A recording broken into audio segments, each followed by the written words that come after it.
Joe Milton's path to Tennessee's starting quarterback position has not been an easy one. From being a top-rated prospect in the class of 2018 to lighting the world on fire in his first start for the Michigan Wolverines in 2020, the future seemed bright for the Florida native. Many wondered whether he could lead the Wolverines to the playoffs at the time, until the injury bug reared its ugly head.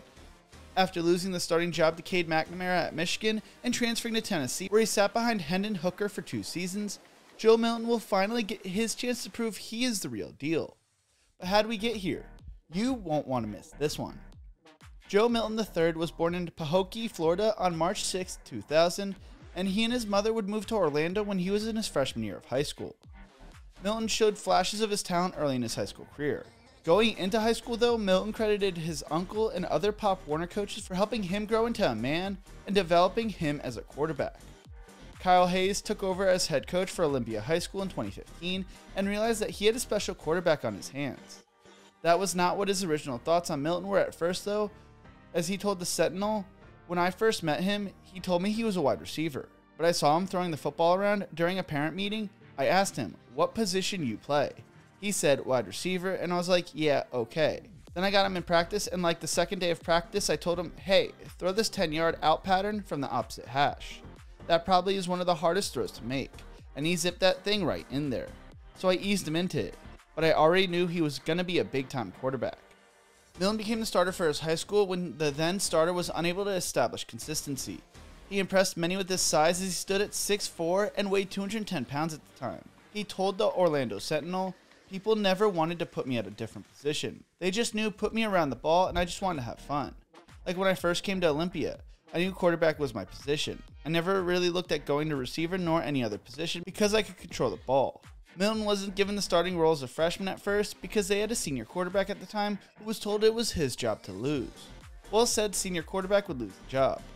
Milton was also coached by A.G. Wazim, who was the Florida director of the U.S. Army All-American game, at the time as the 7-on-7 coach.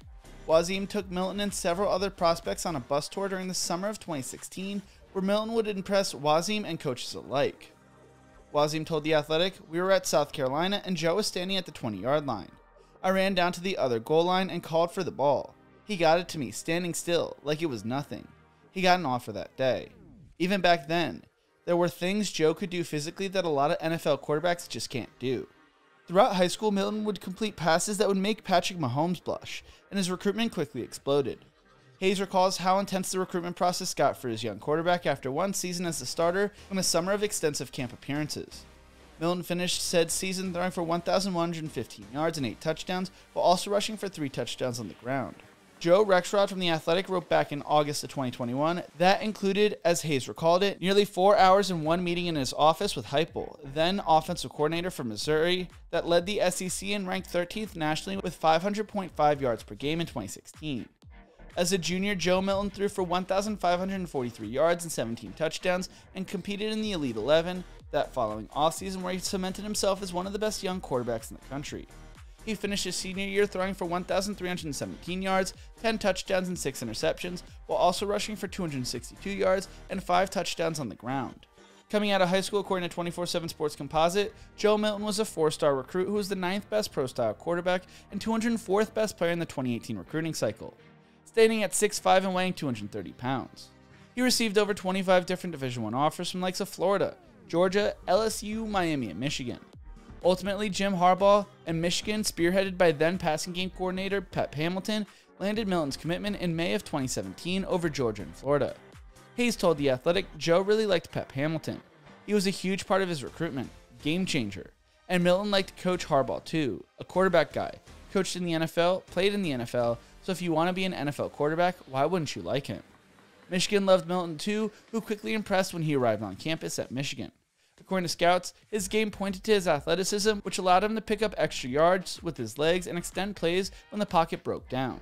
He also had a strong throwing arm, highlighted by his ability to hit receivers in stride on the deep ball. Milton impressed early at Michigan, earning many compliments from Jim Harbaugh and the media, but would redshirt 2018 behind Shea Patterson.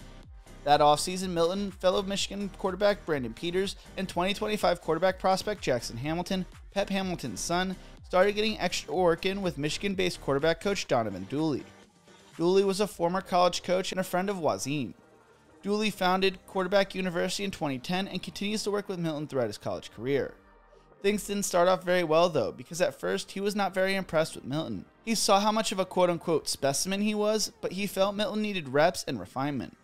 In 2019, Pep Hamilton was not retained by Michigan, and Milton was forced to adapt to new offensive coordinator Josh Gaddis's new offense.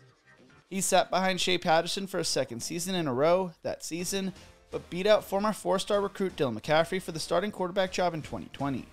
It did not surprise some Michigan assistant coaches who told ESPN's Tom Van Haren when Milton signed in 2018 that he would be Harbaugh's best quarterback at Michigan. After the job was won in 2020, Gaddis cited Milton's leadership, command of the offense, and peckinent for plays that would be wild plays on Sunday, and teammates spoke highly of him, with then Michigan senior defensive tackle Carlo Kemp telling reporters, "We got a quarterback leading the offense, leading the entire team in a very special way." Milton impressed in his debut, completing 15 of his 22 passes for 225 yards and a touchdown, while also rushing for 58 yards and a score, while Michigan rolled Minnesota 49-24. Minnesota head coach PJ Fleck described Milton as a once-in-a-decade talent. Milton would tear a ligament in his right throwing thumb on the second offensive player of the second game of the season, a 27-24 loss to Michigan State. He took off on a third down scramble and had his right hand ripped off the football by a Michigan defensive lineman as he hit the turf hard. He still threw for 300 yards that game and threw for 344 yards a week later in a loss to Indiana. The injury was not mentioned at all throughout the season, and Milton would be replaced by backup quarterback Cade McNamara after struggling against Wisconsin and Rutgers. Hayes did not like the way his former star pupil was being treated, telling The Athletic in 2021, "I want to make it clear, I'm not speaking for Joe here, but I'm going to call a spade a spade. Hell, at this point. I think he became a victim of circumstance. He's a young man, he's getting basked in the papers, and all of a sudden it looks like the kid can't fucking throw the ball. Excuse me, but I get emotional. He's like my son. So the media and fans, they're going to say what they're going to say. But when the school doesn't say anything about it, I thought Joe got put in a corner, and I thought it was unfair to him." While Dooley said, and Joe wasn't going to say anything. He was trying to be a warrior, trying to fight through it, but it was everything. Imagine trying to hold a football and you can't feel it and you can't put pressure on your thumb. That's going to make you unsure as a passer.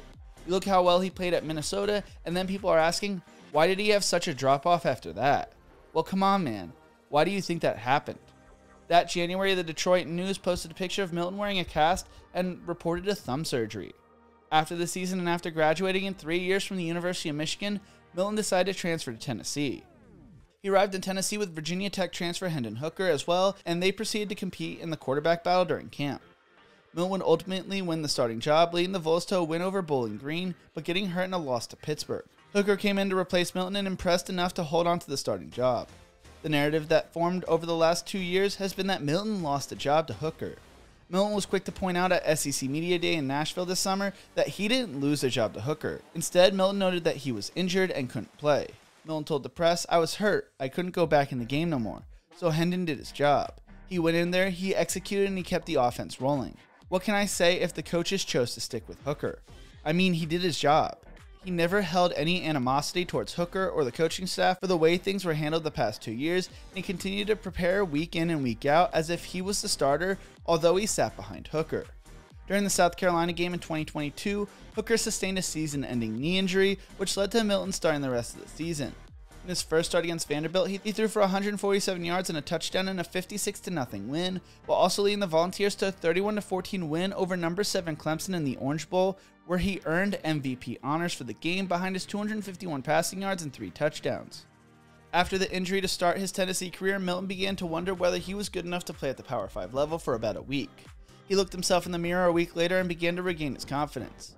He helped cap off a historic season for Tennessee and finished the season throwing for almost 1,000 yards and 10 touchdowns.